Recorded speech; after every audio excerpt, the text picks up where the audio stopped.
نحمده ونصلي ونسلم على رسوله الكريم اما بعد قل رب زدنی علما۔ اصل کے اندر تین چیزیں ہیں: علم، عمل، اخلاص۔ اس مجلس کے اندر علم کا تذکرہ کیا جائے گا۔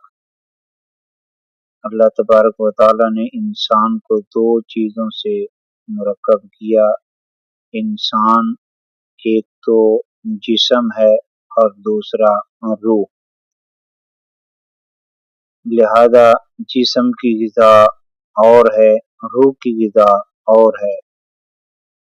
آج ہم اس کے سمجھنے میں غافل ہیں کہ اصل چیز ہے کیا، جسم ہے یا روح ہے۔ اس کو سمجھنا آسان ہے کہ جس جسم سے روح پرواز کر جاتی ہے تو باقی کو لاش، میت، ڈیڈ باڈی تو کہا جاتا ہے، جس سے پتہ چلتا ہے کہ اصل چیز روح ہے، جسم نہیں ہے۔ لہذا آج ہماری محنت، کوشش ساری کی ساری جسم پر ہے، روح پر نہیں۔ اس کے لیے دیکھنا یہ ہوگا کہ جسم کے لیے اس کی غذا، اس کی بنیاد وہ مال ہے، اور روح کی غذا علم، نیک اعمال ہے۔ لہذا ہم نے جسم کی نمود و نمائش کے لیے، زیب و زینت کے لیے بہت کچھ کر رہے ہیں، بہت کچھ خرچ کر رہے ہیں۔ آج دیکھو بیوٹی پارلر کیا کچھ کر رہے ہیں، کس لیے کر رہے ہیں؟ صرف جسم کے لیے۔ کپڑے دیکھو کتنے قیمتی سے قیمتی، گھڑی ہے، انگوٹھی ہے، جوتا ہے، ٹوپی ہے، مہنگی سے مہنگی، کتنے جسم کے لیے سارا کچھ ہو رہا ہے۔ اور اس کے مقابلے کے اندر جو اصل چیز روح ہے، جس کی بنیاد علم ہے، اس کی طرف ہماری توجہ اور دھیان کتنا ہے۔ دیکھو عطر اور شیشی، اس میں سے اصل چیز عطر ہے، شیشی نہیں۔ مہمان اور اس کی سواری، اصل چیز مہمان ہے، اس کی سواری نہیں ہے۔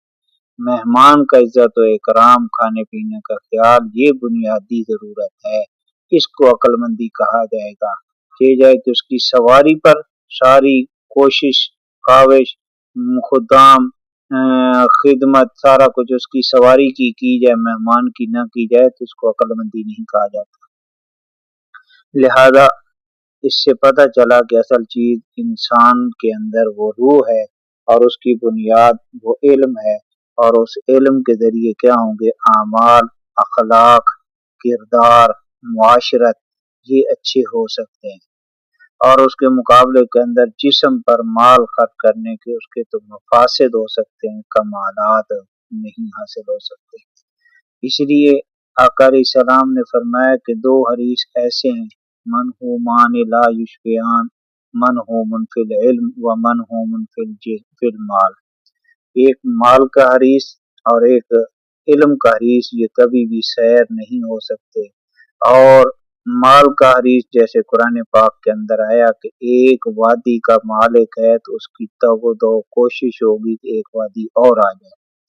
اور اس کے مقابلے کے اندر علم کا حریص یہ ہونا اچھی بات ہے، مال کا حریص ہونا یہ اچھی بات نہیں ہے۔ لہذا اس چیز کو سمجھنے کے لیے آقا علیہ السلام نے، جیسے قرآن پاک کے اندر اللہ تبارک و تعالی نے فرمایا قل رب زدنی علما، اس کے بارے میں مفسرین نے کیا لکھا ہے؟ فرمایا آقا علیہ السلام اس وقت جب وہ نبی تھے، اس زمانے کے اندر سب سے زیادہ علم والے تھے، ان سے زیادہ کسی کے پاس علم نہیں تھا۔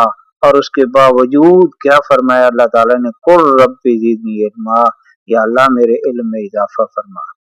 اور آج ہم دو چار کتابیں پڑھ کے اپنے آپ کو بہت کچھ سمجھنا شروع کر دیتے ہیں، تو یہ ٹھیک نہیں ہے، یہ مناسب نہیں ہے۔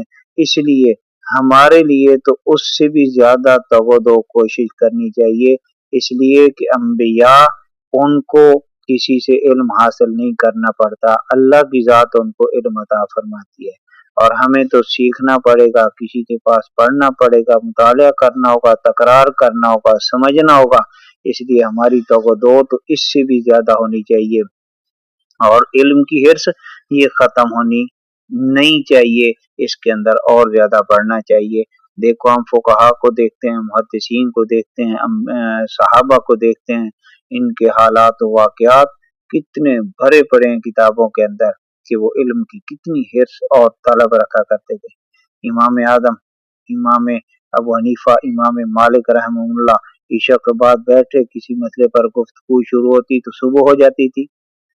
ابو الفرات، ابن الفرات کے بارے میں جیسے آتا، فوت ہوئے تو 18 صندوق کتابوں کے ان کی وراثت کے اندر ملے، تو یہ کیا تھا؟ علم کا لالچ اور حرص تھا۔ حضرت ابو ہریرہ رضی اللہ تعالیٰ عنہ جو حافظ الحدیث کہلاتے تھے، آقا علیہ السلام سے یہ کہا کہ مجھے یاد نہیں رہتا، تو آقا علیہ السلام نے فرمایا رومال بچھاؤ، کپڑا بچھاؤ، اس کے اوپر کوئی چیز ڈالی، دم کیا اور اس کو سینے سے لگایا، اور اس کے بعد کبھی کوئی چیز نہیں بھولے تھے۔ سب سے زیادہ حدیث ان سے منقول ہے۔ اب دیکھو یہ کیا ہے، یہ علم کا حرص اور لالچ تھا۔ اور آخر کے اندر حضرت شیخ الحدیث مولانا زکریا رحمۃ اللہ علیہ، جنہوں نے فضائل اعمال بھی لکھی ہے، وہ کیا فرماتے ہیں؟ میں نے شام کا کھانا چھوڑ دیا۔ کس لیے چھوڑ دیا؟ فرمایا اس لیے کہ میں شام کو مطالعہ کرتا، کوشش ہوتی تھی کہ میں مطالعہ کر لوں، پڑھ لوں، اور میری بہن وہ مجھے کھانا کھلایا کرتی، لقمے میرے منہ میں ڈالتی تھی، لہذا میرا مطالعہ پورا ہو جاتا تھا۔ لیکن جب سے وہ فوت ہوئی، اس کے بعد میں نے کھانا تو چھوڑ دیا کہ اس پر وقت ضائع ہوتا ہے، لیکن اپنا مطالعہ نہیں چھوڑا۔ یہ ہوتے ہیں علم کے حریص، یہ ہوتے ہیں جن کو علم کی لذت اور چاشنی حاصل ہو جاتی ہے۔